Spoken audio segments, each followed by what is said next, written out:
Eu sou uma tirana, não gosto de ninguém que opina, não faço perguntas. Você é tipo professora.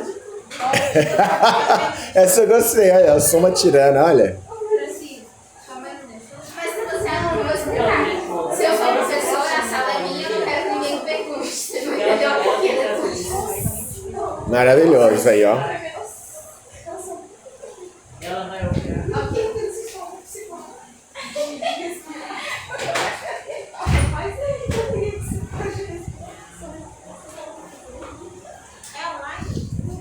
Tem online? Por exemplo, você vai. Faz parte. Ele explicou.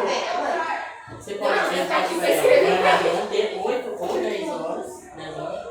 Eu explico pra lá e vai dar uma palestrinha, eu acho que vai. Olá, bom dia. Bom dia, professora! Eu sou uma professora tirana, não me façam perguntas, eu coloco pra fora de sala. Bem calminha.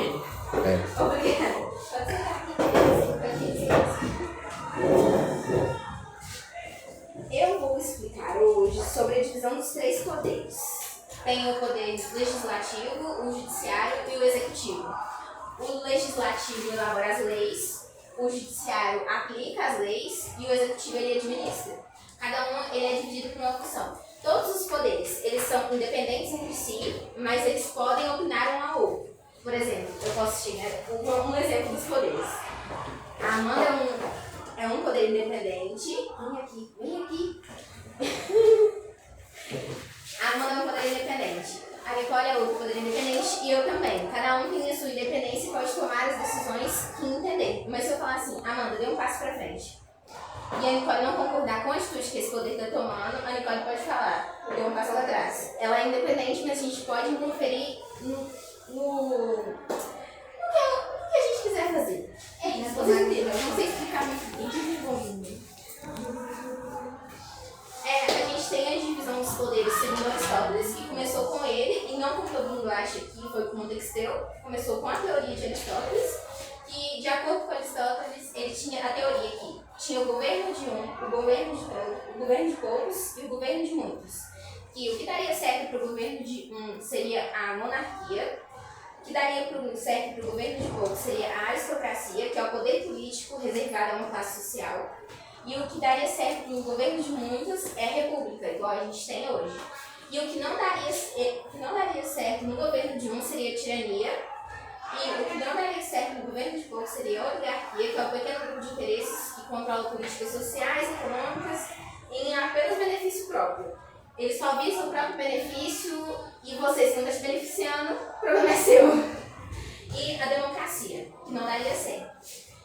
A divisão dos 3 poderes foi baseada em tirar esse tipo de poder de um monarca. O Estado sou eu. O Estado não deveria ser só de uma pessoa, porque se você está comandando um país, o Estado, o país inteiro é daquela população, e não somente de uma pessoa. Então, a divisão dos 3 poderes é contra a tirania. Igual eu falei aqui que eu sou uma tirana, eu não deveria ser uma tirana, porque a sala é composta por um conjunto de várias pessoas. E tem a opinião de todas elas, então não deveria ser um Estado tirano, um governo tirano.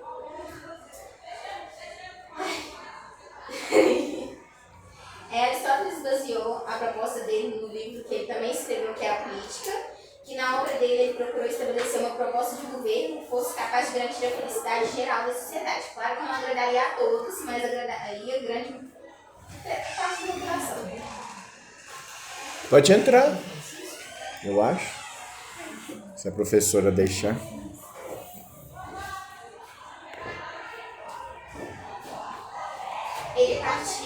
A teoria de Aristóteles partia do pressuposto de que entregar domínio para apenas uma pessoa seria algo perigoso, porque daria o poder apenas a uma pessoa. É aquela frase, a gente só conhece uma pessoa quando a gente dá o poder total a ela. Então daria liberdade para a pessoa ser uma pessoa tirana. Por exemplo, igual eu dei um exemplo que os 3 poderes são independentes entre si, mas eles podem afetar um ao outro, de certa forma. Porque se fosse um poder de um monarca só, não daria essa liberdade. Você não opinaria no que ele está fazendo, porque seria a opinião somente dele. Então ele seria um tirano. De acordo com Aristóteles, as 3 divisões que ele sugeriu, porque não foi aderido na época, foi o poder deliberativo, o poder executivo, o poder executivo, o poder judiciário. O deliberativo atua como o legislativo, que ele faz...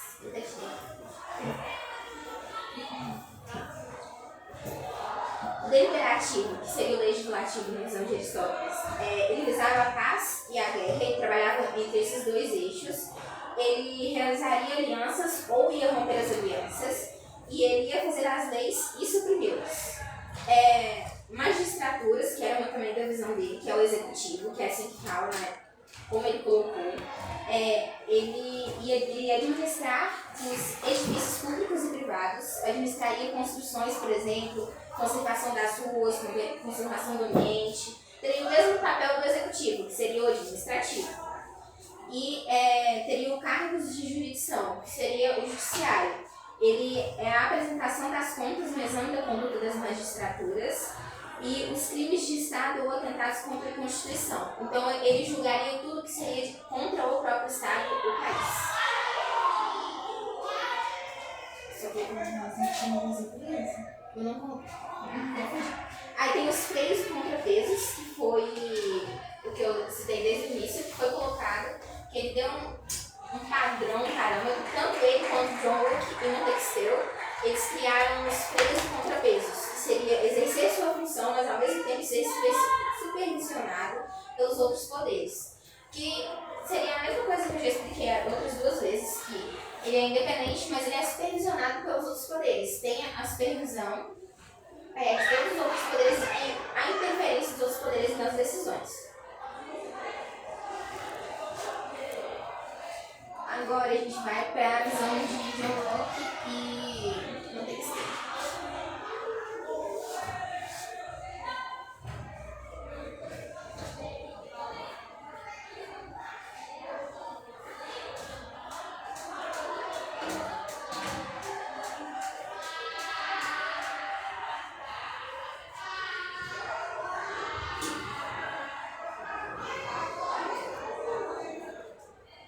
Colocaram na visão do Brasil atual, no caso na época deles. Eles pegaram a ideia que o Aristóteles teve, adaptaram para as vivências da época e colocaram de uma forma em que caberia no poder e que poderia ajudar toda a formulação. Aí, os três poderes do Brasil foi estabelecido pela Constituição Federal em 1988. E por meio do documento foi adotado o princípio da tripartição do poder, conforme redigido no segundo artigo. Que no caso a tripartição é dividida em três poderes, legislativo, executivo e judiciário.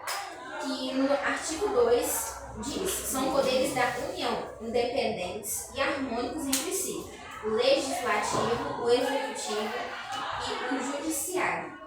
Eles têm uma autonomia para atuar, cada um independentemente.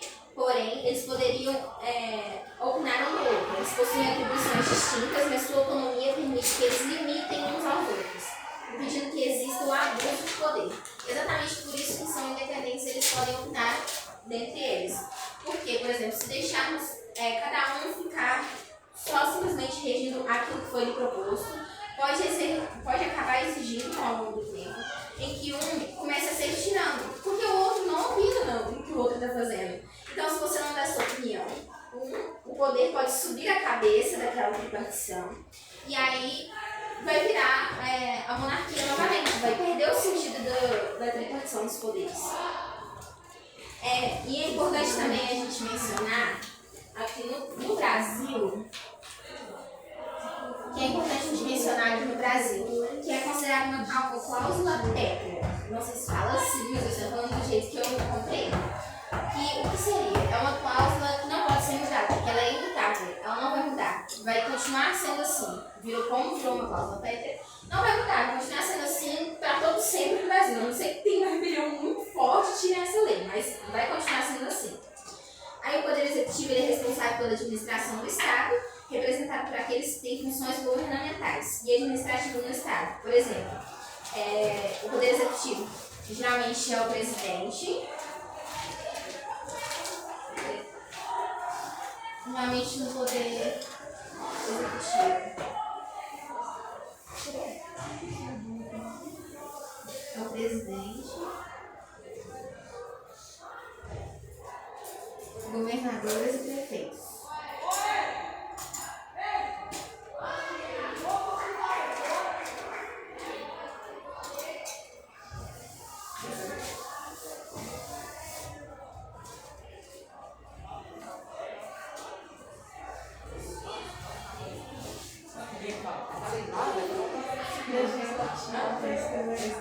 Tá certo.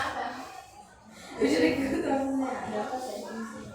o poder legislativo é os senadores, deputados federais, deputados estaduais e vereadores, que aí eles atuam no poder legislativo. E no judiciário, geralmente é o Supremo Tribunal Federal.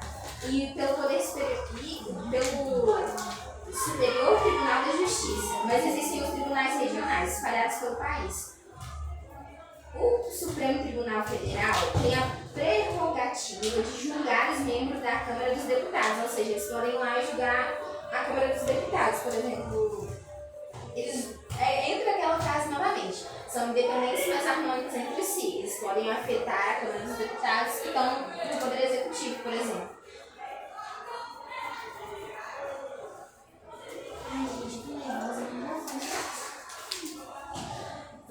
Eu tô entendendo tudo, professor. Mas é basicamente isso. Essa tripartição surgiu para a gente tirar a tirania do poder e colocar em si na presidência e na organização do nosso país uma organização melhor e sem ser tirana. Apesar de que há os presidentes, governadores, prefeitos, vereadores tiranos, mas são a tripartição. Então, se um não for, pode opinar no poder tirano do outro, não deixar o poder subir pela cabeça. E é basicamente isso, a tripartição dos poderes. É basicamente isso. É simples de entender. Eu não sei explicar direito. Alguém tem alguma coisa pra perguntar? Pelo amor de Deus. Não, porque você proibiu.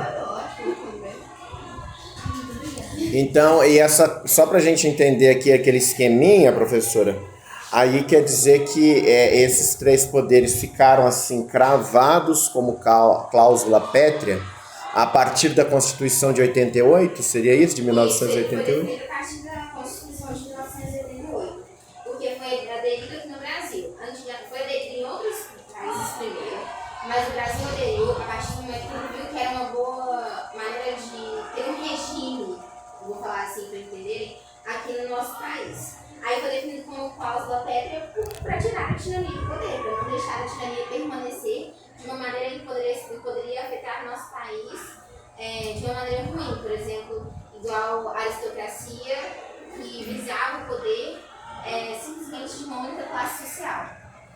Uhum. Maravilhoso. É só isso. Só isso?